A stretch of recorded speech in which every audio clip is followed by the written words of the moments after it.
Welcome everybody to another episode of Dave's Movie Dailies. I'm here to review the film Queen of the Ring, which I believe right now there isn't a specific place that you can watch this on, like a streaming. So I think you could rent it on Fandango if you want to check it out. In the tradition of like wrestling movies, classic wrestling movies and all that stuff, with Iron Claw released last year, I think it was last year or the year before, and it had a lot of Oscar buzz with Zac Efron and a slew of different actors that just came out of the woodwork to be in this movie. There was a lot of attention. So now obviously people are looking at different mediums to see what they can, make. And this was one of the movies. But this movie did not get pushed. This was a great movie. It was called Queen of the Ring, and obviously, like I said, it probably is on Fandango. And it's directed by Ash Avildsen. Okay, Avildsen, yo. And I looked it up, and this is the son of John G. Avildsen, who directed movies such as Rocky 1976, Rocky 5, and he directed all the first three Karate Kids. So this is another Nepo baby who is like literally following in his dad's footsteps. This movie came out on March 7th, 2024. I got to see it on the last day that it was out on theaters. I really wanted to see it, but I couldn't find it anywhere to watch it.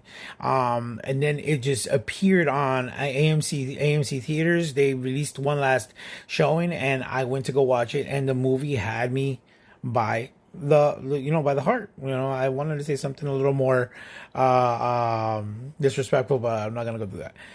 It started Emily Bett Rickards, who, if you know, she was in the Arrowverse. She was Green Arrow's love interest, and she was pretty much throughout the whole Arrowverse and all that stuff. Other than that, I don't remember seeing her in anything else. Yeah, I don't remember seeing her anything else, but she was in the Arrowverse, and I was in love with her throughout the Arrowverse. But she got herself buff for this movie. She played the character of Mildred Burke, who was probably the first real female wrestling star, who this was like the way in the early days before WWE even kicked in. Another person who was in the movie was Josh Lucas and Tyler Posey. Now these were like the main characters, not to mention there was a slew of other female wrestlers, actual WWE wrestlers, who portrayed certain parts in this movie. There was the AEW wrestlers.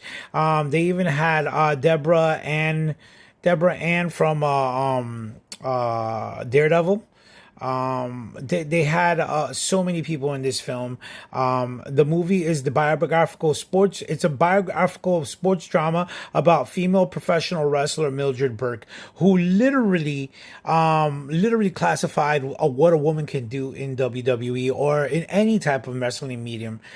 She became the first real female, and she brought a slew of other female wrestlers into wrestling, and so she literally paved the way. She was the matriarch of what women could do in wrestling, and she was really good. She even wrestled men.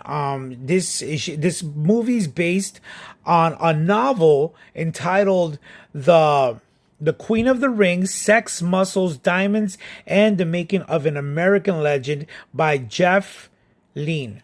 My personal view of the movie, I thought it was way better than the Iron Claw, even though the Iron Claw was really good, with Zac Efron playing Von Erich. I forgot the name of his first name. But this movie went under the radar. Nobody really. I'm pretty sure it garnered some kind of some kind of good, positive reviews and stuff, but I think it went under. They didn't push this movie as much as they should have. It was a definitely good watch. Again, it's not on any streaming site right now. If you're into WWE, if you're into AEW, if you're into anything wrestling, this is probably up there for you. I enjoyed it a lot. I give it a straight up I'll give it an 8.5.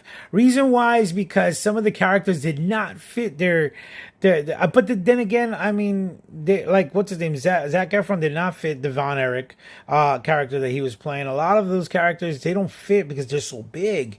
I know that Zac Efron put on a lot of muscle for the Iron Claw. I mean, what's her name? Emily Beck Richards was very, very pretty compared to Mildred Burke.